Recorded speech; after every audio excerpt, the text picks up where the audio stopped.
धर्म प्रेमी सज्जनों और हमारी ये पूजनीय सभी विश्व विभूतियां, बहुत विलक्षण समय है आज।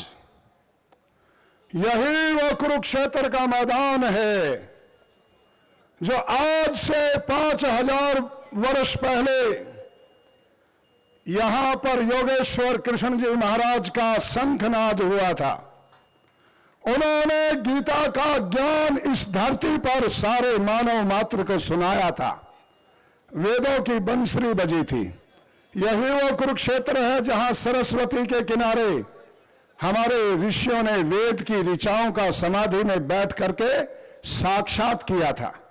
आज इसी धरती पर जो हजारों वर्षों पहले हमारे पूर्वजों ने सारी मानवता को एक पाठ पढ़ाया था, एक संदेश सुनाया था, आज पूज्य स्वामी रामदेव जी महाराज की अध्यक्षता में ये सारी विश्व विभूतियां आज फिर मानवता को एक पाठ पढ़ाने के लिए और एक संदेश देने के लिए यहां उपस्थित हैं। महर्षि दयानंद जी महाराज का सपना था कि महिला पढ़े, महिला बढ़े और हमारी माताएं बालिकाएं ऊपर उठें। ब्रह्मचारी जी का यहाँ कन्याओं के, स्त्रियों की शिक्षा में इस कुरुक्षेत्र के आसपास के इलाके में बहुत बड़ा योगदान है।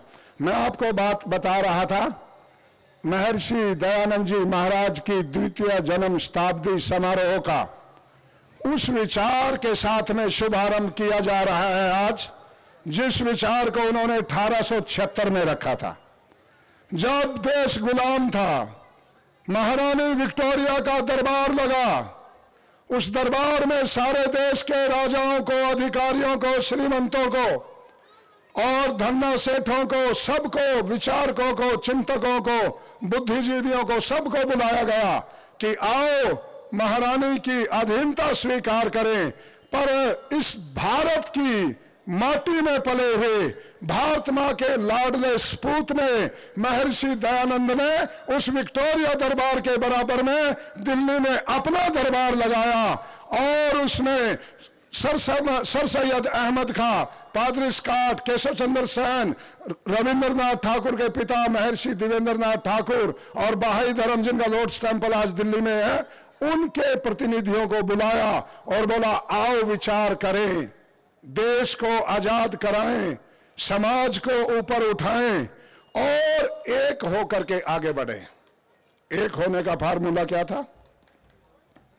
एक होने का फार्मूला था जो सब मत पंथों में अच्छी बातें हैं, जिन पे हम सब सहमत हैं, उनको मान करके समाज में हम काम करें और जिन पे हमारी आपस में कोई उपासना पद्धति इत्यादि की असहमति है, उन बातों को पीछे छोड़ दें। यदि हम एक हो जाएंगे तो सारा समाज एक हो जाएगा और भारत का सारा समाज एक हो जाएगा तो मैं कहता हूं फिर सारा विश्व एक हो जाएगा, सारा विश्व एक हो जाएगा।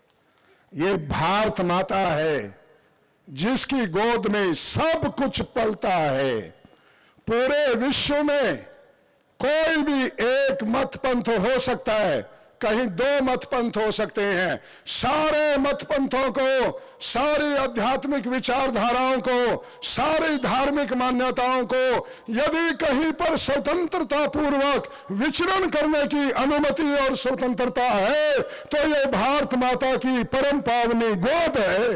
इस गोद में पल करके, इस भारत माता के वैभव का दूध पी करके यहां सब कुछ आगे बढ़ता है, सब कुछ यहां पर पलता है। सज्जनों, महर्षि दयानंद जी महाराज की दृष्टि में धर्म और राष्ट्र, इस विषय के साथ में हम आज शुरू कर रहे हैं। रंजे रोल्ड ने कुछ लिखा, ऐसे लोग भी थे। एक जर्मन का साइंटिस्ट महर्षि दयानंद जी महाराज को लिखता है, मैंने आपके दर्शन नहीं किए पर मैं आपको अपना परम गुरु स्वीकार करता हूं, मैं आपको अपना परम मार्गदर्शक स्वीकार करता हूं। जिसकी केवल विचारधारा जानी, जिसके केवल लिखे हुए अक्षरों को पढ़ा, जिसके केवल उन्होंने दर्शन नहीं किए, उन लोगों को भी महर्षि दयानंद जी महाराज को गुरु मानने का सौभाग्य प्राप्त हुआ। मैं 2-3 बातें कह करके वाणी को विराम देता हूं। आज संसार में चारों तरफ हिंसा है, चारों तरफ अनेकों प्रकार की मिलावट का, छल का, कपट का, युद्ध का हर जगह बादल मंडरा रहे हैं, पर ये भारत भूमि है। विदेश की धरती पर पलने वाले बुद्धिजीवियों ने इस संसार को परमाणु युद्ध दिया और इस भारत माता की धरती में शांति का संदेश सुनाने वाला धरती को महात्मा बुद्ध दिया। कोई परमाणु युद्ध देता है, पर यह धरती महात्मा बुद्ध देती है।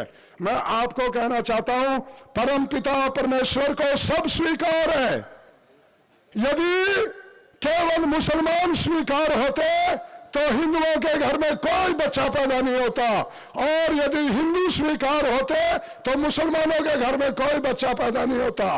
प्रभु को सब स्वीकार है, हम उस प्रभु की संतान बनके आगे बढ़े। और एक बात, हम जितने यहां मंच पे बैठे हैं, सब हम 12 घंटे के, 13 घंटे के, 14 घंटे के हम सन्यासी हैं, 14 घंटे के हम इमाम हैं, 14 घंटे के हम महामंडलेश्वर हैं, 14 घंटे का कोई प्रधानमंत्री है, 14 घंटे का कोई मुख्यमंत्री है। 14 घंटे के बाद में जब हम सो जाते हैं, सोने के बाद में ना कोई मंत्री है, ना कोई संतरी है, ना कोई महामंडलेश्वर है, वहां केवल एक शुद्ध आत्मा है। उसको यह भी नहीं पता मैं कहां सोया हुआ हूं, कहां पड़ा हूं, कौन से शहर में हूं। जब हम सोए हुए एक हो सकते हैं तो जागते हुए एक क्यों नहीं हो सकते।